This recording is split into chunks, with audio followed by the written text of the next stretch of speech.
are bringing some breaking news. It's been a long time since we've seen each other. How has it been? Hi Dejan, thanks for having us. It was a perfect, challenging time, but we are heading into the future. Max, how was Corona? Hi, good to be back. Still with some distance, but it's good to be back in meeting physically. It was good. We continued to work. We continued to meet new partners, but over video calls, and this actually worked out surprisingly well. And obviously you've been working on your structure, on some new features of, so to say, your activities, and this is what we are going to announce today. There is Elevator Ventures, new structure. Max, you are managing director of this new unit, and Christian, you've been dealing with topics of blockchain very strongly, open API for the bank, and you're taking over Elevator Lab and whole partnership and strategic work at that. So we want to touch upon all these topics, understand where RBI is, so to say, going towards. Christian, maybe first of all, let's start with you. What does it mean to be strategic partnership head and head of ecosystems? Why do you bring this under one umbrella, the topic of blockchain, the topic of API and Elevator Lab? What kind of strategic background does this decision have?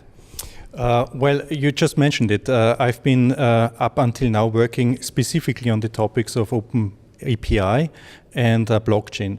And both of these things, both of these areas are very much dependent on being part of an ecosystem. So, for instance, any use case in the blockchain technology actually really works out or only works out if we find the right partners where we can build the use cases together with. The same actually is true for Open API. Actually, Open API, or as in the outside world it's known as open banking, this is something where we believe that APIs as a technical interface is a means to promote and foster digital partnerships. It's all about interconnectivity, it's about connecting to ecosystems, it's about connecting to partners. So ultimately, to summarize, both of these areas have already been dealing with partnerships in general. And in both areas, we've seen that they drive very much a change in the business model as well. So we move out from old B2C and B2B models into B2B2C and B2B2B models, where the second B actually in this chain is a completely new customer group to the bank. This is fintechs. This is big techs, this is developers, this is consortia, this is our own corporate customers with which we want to team up with for co-innovation, cooperation, collaboration. And so it was quite natural that we brought also fintechs as potential partners that are very close to our heart and core business together into this setup, and I'm really happy to be now able to more or less put all these activities under one roof. Max, before we talk about Elevator Ventures, you built up the Elevator Labs that now moves to Christian, as he explained to us. Fintechs are part of these ecosystems that RBI is addressing. Could you give us latest updates on the previous programs, and then we will ask Christian about where the program is heading to? I think the journey between RBI and fintechs over the last 3 years has shown the huge potential that collaboration in this sphere can have for both parties. And we have done, over the last 3 years, Elevator Labs in 10 countries. We have done, I think, 25 pilot projects, something like that. There were real partnerships, contracts signed, I think between 12 and 14, something like that. I don't know where the latest numbers are, but real value was created. And I think this is also where the future is heading to. RBI can offer a network, can offer their experience, the know-how, and to build here also a point of contact for external partners was very, very important in this journey.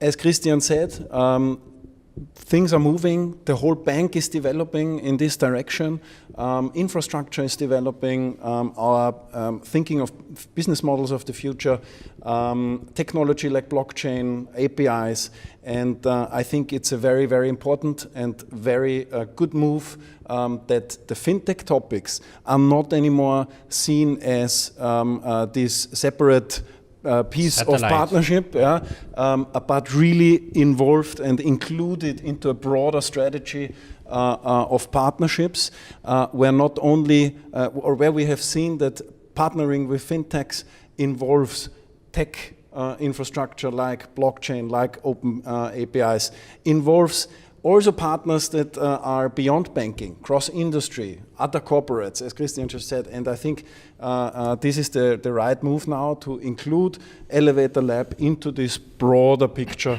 of partnerships. It's quite an impressive development, to be honest. I remember, I think 3 years ago, you began with that as a group initiative. In the second year, your networking banks already took over partially the program on their own and then integrated it into the general program. Last year, there were already, I don't know how many local challenges. Christian, is this trend going to, let's say, still stay focused, decentralizing these initiatives, and so to say, just leading it from the group point of view? Yes, this is actually true. We are now progressing and advancing in our setup of the Elevator Lab as well. So we decided together with our network banks to run local challenges. So each of our network banks is now running its own focused and a topic-focused challenge. And we, of course, support this from head office, but ultimately we believe that we need and we want to bring our network banks closer to the local ecosystems. We want to invite local partners to join us in our joint efforts and enter into a co-innovation and cooperation approach. And as far as I remember, your networking banks in 14 countries in the CEE region have different, let's say, focus topics. So in Slovakia, they might be working on different things than in Russia. So is that also the strategic background to focus on the expertise, which is in the regional teams to be able to scale these projects? Yes. As you just mentioned, Slovakia as an example. Here we decided together with Tatra Banka, our network bank in Slovak Republic, to focus on open banking in general. And we very much invite fintechs to approach us and to apply to take part of this elevator track in Slovakia. And certainly they find the correct and the suitable environment to prove their value, but also to enter into a value-adding cooperation and partnership with our network bank, always with having the scalability into the RBI network in mind. One more question that I wanted to ask you. You mentioned the open banking term, and you said that you prefer to use the open API term. Where do you see the difference, or what is the positioning in this technology field that you're addressing? Well, that's a good question. Actually, there is no clear definition of the term, but we have seen that at various conferences and open and public events that open banking, especially in the UK, is usually just focusing on the PSD2 implementation, but we are deliberately going beyond that. Of course, PSD2 is part of that, is the very foundation of our efforts, but ultimately we look beyond PSD2 use cases in our efforts. I think it's very interesting that you say the API initiative, the blockchain initiative, and other technology initiatives don't really help you on your own. They're really only helpful in ecosystems. Was that like learning from the previous years? I remember not only RBI, but many players at the beginning of blockchain trend were trying to figure it out for themselves. What could it mean? And would you think that these technologies in general in the economy will only work in ecosystems where you can really leverage, so to say, the full potential? I fully believe in that. I fully believe, and this is the reason why we set up the area as is, in co-innovation. And in recent years, you have seen in the corporate world a real development from everything building on our own into cooperating with those who can focus on a specific process, for instance, and build that from scratch, but much better than we could ever do. And actually joining forces builds a huge leverage for both sides. Great. Max, obviously you guys have been doing something right. If I may say, Global Finance Award in the category Best Financial Innovation Labs for Elevator Labs. Congratulations on that. I think we reported last year about that. Mm-hmm. Maybe before we go to the venture business, what do you think were the success factors of this program? There are various factors, of course. I think one important part is that we always looked at where are really win-win situations created. Where does the bank really look for innovation from outside? And where do fintechs actually want to partner with a bank? And in those areas, we looked very targeted to find the best companies actually on a global scale. Then a very fast piloting project, including as all the important stakeholders of the bank. Here it was very important that people from our business lines, people from our network banks, and also from IT were involved from the very beginning and were open to discuss things with the startups. And then it became a joint project for them. And as soon as you're working towards a joint goal, the success story is, so to say, halfway through already. And I think somehow this Elevator Lab created this space where internal colleagues, mentors as we called them, and startups were able to work towards a joint goal. I think it's a great story to build it up to the phase where it can be perfectly integrated into a bigger picture. So I'll be curious to stay in touch with you, Christian, to understand, so to say, what kind of projects are you moving there. Max, now you are the managing director of Elevator Ventures, your investment unit.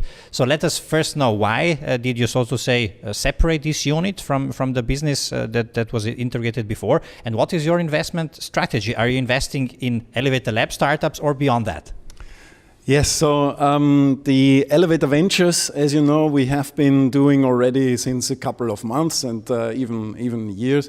But now the team is in the investment team is set up. We have already built a small portfolio of investments. We have this fund of fund investment together with Unica and Speed Invest. And the whole thing is growing, so to say. It was a natural step. We saw that out of the Elevator Lab, we created real value and partnerships, and that we were growing actually RBI and the startups together. And this growth we wanted to support already, also with investments. So absolutely investing into alumni from Elevator Lab makes total sense for us. Why? We know these companies very well. The best, so to say, investment due diligence that you can have is a pilot project together. This was one reason why we said we want to do it. The second reason was a bit of a twist. It was that in the Elevator Lab, sometimes we saw very, very strong applicants where we couldn't do a pilot project at the moment because we said we don't have at the moment the capacities, or it's not possible on our end. But we want to actually support them in their growth. So here we see that with startups that are dealing with really innovations that are maybe 3-5 years ahead, there we want to invest, to stay in touch, to support them with still with the network, with the experience, with the know-how of RBI. And so this was the second reason. And I think with the network that we have, with the programs that we are running, RBI has a very strong pipeline, so to say, from Central and Eastern Europe. We see so much potential in this region. We see so many good companies, but still there is not enough venture capital in the region. I think there's a report from the European Investment Bank or European Investment Fund that says 3%. Only 3% of European venture capital investments are actually going to Central and Eastern Europe. Wow. And this does not correlate with the potential that the region has. And we see that there are a lot of local funds that are doing the early seed, early investments. And I think here Elevator Ventures can come in as a partner for internationalization. So on the local level, do you rather see, let's call them business angel funds, and you would cover the venture capital phase after that, super early investment phase? Yeah, I mean, even venture capital funds are founded or are already very active locally in our region, and they are doing a very good job in the seed and early stage phase. And we see the demand from the startups, from other funds, that actually there should be funding available also for this expansion phase, for the growth phase.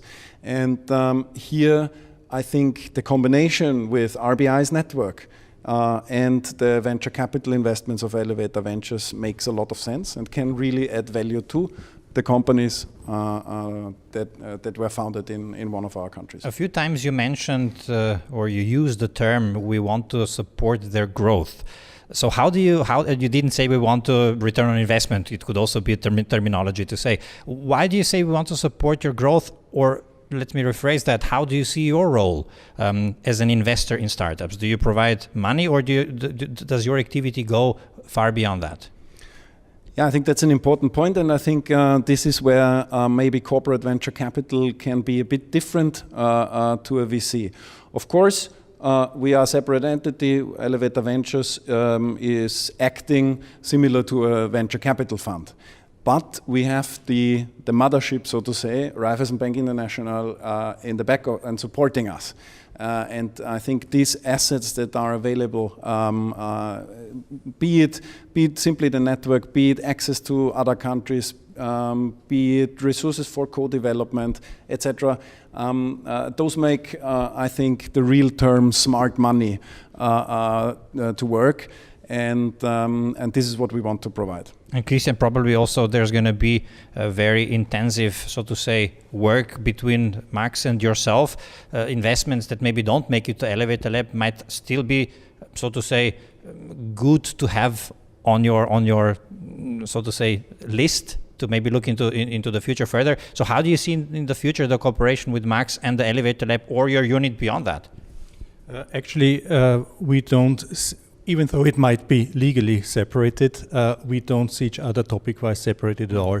So there will be a very strong tie, a very strong cooperation also within our own internal vehicles. And I think, as Max just summarized perfectly, our ultimate goal is to support the growth of our cooperation partners, be it fintechs, or, as I would really like to invite the community, also extend that reach beyond fintechs into whoever else is out there willing and interested in eco-innovation. Perfect. What kind of volume do you have available for investing? So as I said, we want to invest in a phase where a startup is already established, maybe in one market, where they want to expand into new markets, into our region. And these are typically Series A investments. And in our region, this is somewhere around 1.5, 2 million euros tickets. Always dependent, of course, on the individual target, but somewhere around this sweet spot. Perfect. I'm a little bit shocked about your statistic that you mentioned. Only 3% of money goes into the investments in the CEE startups.